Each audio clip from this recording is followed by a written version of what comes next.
বিদায় আসিব আবার এখানে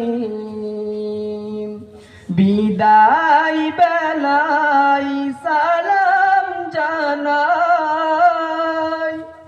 রাখিও মোদের স্মরণে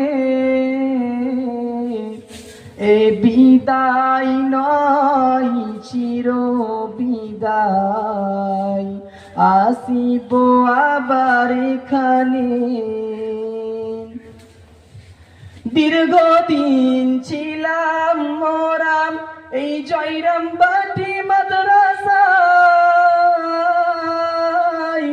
আজকে মোদের পাগড়ি দিয়ে করেছেন যে বিদায় দীর্ঘদিন ছিলাম মোরাম এই জয়রাম বাটি মাদ্রাসায় আজকে মোদের পাগড়ি দিয়ে করেছেন যে বিদায় বিদায় বেলায়